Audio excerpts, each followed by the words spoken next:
These last few weeks, our worship theme of the 4 elements has been all too real out in the world.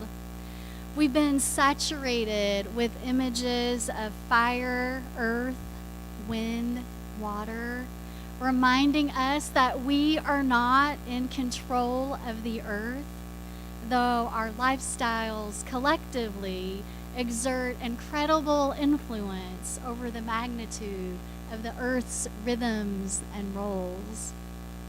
Locally, we experienced the fires that were just over the hill in Latuna Canyon and in Burbank, impacting several of our troop families.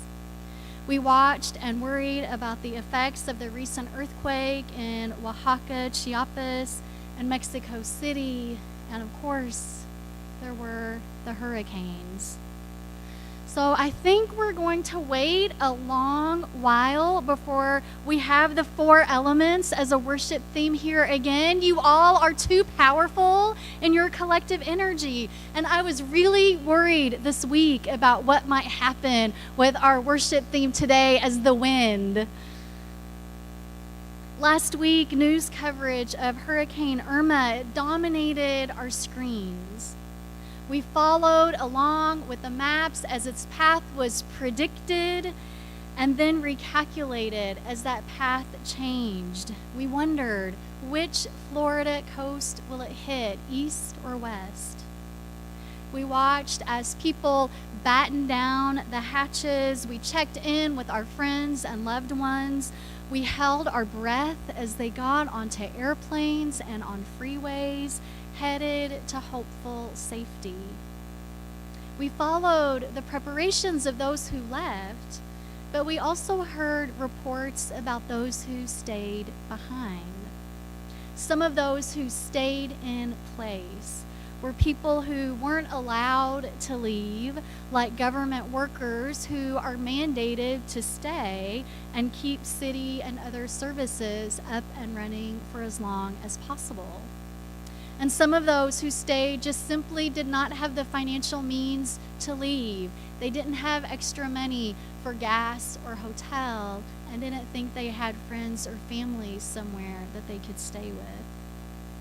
But as the news covered all of those who stayed, there were some who stayed even when they had the ability to leave. And when some of my own friends and colleagues resolved to stay and face the fury of that storm, I found myself intrigued with their decision. I wondered, what are they doing there? As people posted pictures of themselves on Facebook, boarding up their windows against the winds, stockpiling food and water, creating their own strong fort against the storm, it reminded me of the story of Elijah in the Hebrew Scriptures. Not the sweet, old Uncle Elijah that some of us invite to Passover Seder and leave an empty chair and a glass of wine out for. No, not that Elijah.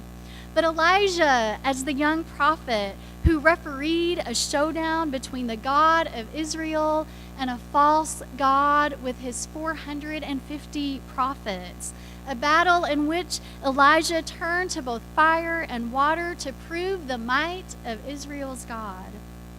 So there was this huge fight up on a mountaintop in which the God of Israel and Elijah, do you think they won or lost? They won, that's right. And even after winning, Elijah hears that those 450 prophets and their king, they're not willing to let this go.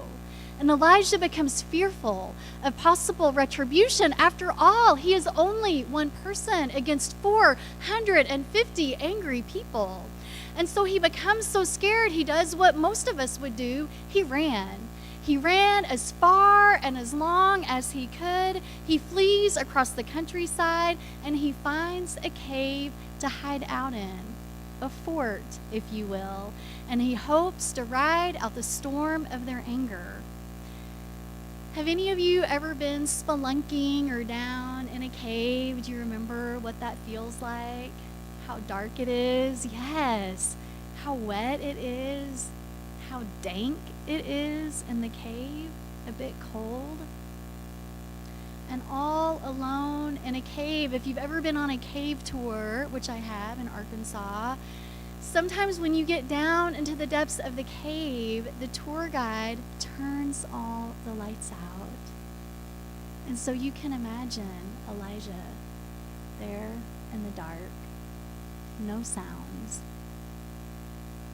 Any sound he would make would be amplified. Even the softest of sounds will bounce and echo off of those cave walls.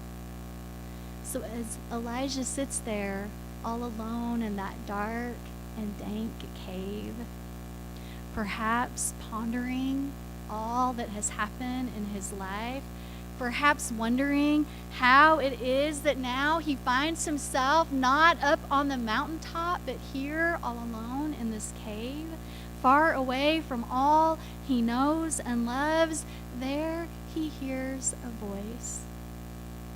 And the voice asks him, "What are you doing here, Elijah?" And perhaps it was just that question that Elijah needed to hear so that he could open himself up to all the turmoil that he carried, all the stress and anxiety from running down off of that mountainside. And Elijah responds to that question with the litany of all that has gone wrong in his life plan, all the things he is afraid to face. You can imagine him there alone in that cave, the sound of his emotional pain echoing around those walls in the darkness, his very own voice eventually coming around and enveloping him. Once Elijah has wept and screamed until he is entirely spent, and all is silent once more, he hears the voice again. And he believes it to be the voice of his God.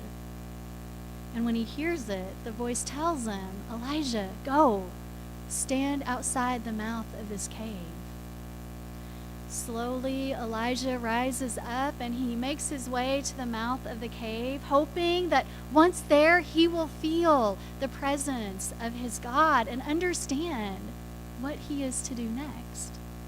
So suddenly, while Elijah is standing there at the mouth of the cave, a great strong wind whips around the mountains, breaking off pieces of rock and tree limbs which come crashing down around him. But in the wind, Elijah did not hear the voice of his God.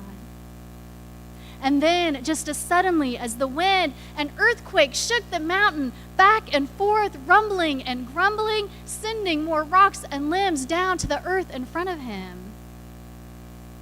But in the earth, Elijah did not hear the voice of his God.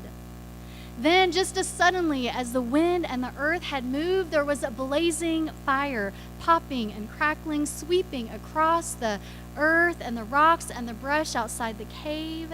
But there in the fire, Elijah did not hear the voice of his God. And then, just as swiftly as the great energy of the wind and the earth and the fire had begun, all was silent.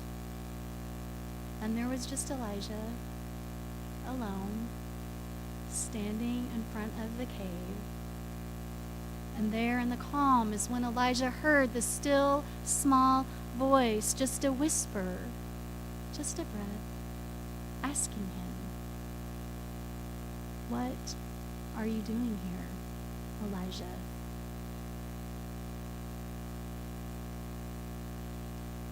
Hopefully, none of you will find yourself facing a hurricane or other natural disaster with reporters up in your face asking you, "What are you doing here?" At times, I know some of you may find yourselves in a moment where you hear the voice of your own God asking you, "What are you doing here?" But my guess is no matter our theology, that every single one of us finds ourselves at one time or another asking that very question, "What am I doing here?" Whether it's in the midst of an argument with a beloved, or sitting out on the 210 freeway in traffic at 5:30 on an afternoon, walking into a job whose purpose has waned for us, or maybe even sometimes sitting here, you wonder, what am I doing here? You find yourselves adrift, alone, akimbo, all out of sorts. And I don't know about you, but that feeling has washed over me so much more frequently since last November. I feel more easily stressed, anxious, short with people. If I've been short with you, I am sorry. I find that I need more recovery time, if you will, time to savor the beauty that is within my reach. And yet the needs of our world, the pressure for our liberal values to be heard in the streets and in the civic square, it seems more urgent than ever. I asked a group of people at the Wisdom Circle on Tuesday, is this feeling new? Have you felt this way at other times in your life, in other decades, in other political realities? And some said yes, and some say no. And there you go. That's a you question and answer session for you right there. We're not going to agree, and that's okay. But I'm reminded by that phrase by E.B. White. I arise in the morning torn between a desire to improve the world and a desire to enjoy the world. And this makes it hard to plan the day. Or in some of our very own truth language, how will you choose to love the world on this day? That may be a question that Elijah wrestled with too in his own way. After his initial high-intensity quest up on the mountaintop, the cave offered him space and time to evaluate what was important to him. He was in a place that was quiet enough and slow enough that he could begin to discern what was next for him, how his values and beliefs could best be lived out in the next phase, the next generation of his life. Liturgically, each year, the month of September at Troop is really a month of new beginnings. Our water communion ritual offers you a chance to renew your spiritual connection with water and also what is important to you. We celebrate the coming of fall, and next week we'll honor the Jewish New Year, Rosh Hashanah, inviting you to return again to the home of your soul. In the midst of our troop season of renewal, we're soon coming up on the 1-year marker of when the federal administration shifted and began making policy decisions that many of us feel are out of alignment with our Unitarian Universalist principle of the inherent worth and dignity of every person. Some of the things we feared in November that we spoke out against, they have come to pass. We haven't been quiet about it. We marched in the streets together. We wrote dozens of letters. We put our legislators on quick dial. We hosted forums with elected leaders and held city election debates. This church raised a banner out front that says, "All are welcome here, all are loved." And I'm proud of you and I'm proud of us for our commitment to improve the world. And we're not going to stop doing that. But on this Sunday, I ask you to set that aside for just a moment, and I ask you to do everything you can to enjoy this world as well. I give you permission. Because we know that no matter who holds national office or state or local, that we live in an imperfect world, always in need of our hands turning toward the common good. It's a lifetime pursuit, and we will never finish it. And we may at times feel tired and stressed and short with each other, with ourselves. But I hope we can always come back to a shared sense of hope and purpose. For my friends and colleagues who stayed in place during Hurricane Irma, they stayed in part because of a sense of hope and determination that they would be poised to rebuild what was destroyed. So I ask you to give yourself over fully to this month of new beginnings, of renewal, renewing yourself, because our hearts and our spirits must be tended to. And that when you hear that voice in you asking, which it surely will, what are you doing here? That you stop. That you remember all of who you are. That you remember all of who you love. And use that moment to recenter yourself in the beauty that is indeed all around us. Because we cannot forget that beauty, or indeed we have lost. I end with a poem by Rilke. You who let yourselves feel, enter the breathing that is more than your own. Let it brush your cheeks as it divides and rejoins behind you. Blessed ones, whole ones, you where your heart begins, you are the bow that shoots the arrows, and you are the target. Fear not the pain. Let its weight fall back into the earth, for heavy are the mountains, heavy are the seas. The trees you planted in childhood have grown too heavy. You cannot bring them along. Give yourselves to the air, to what you cannot hold. May we continue to give ourselves to all that is our lives.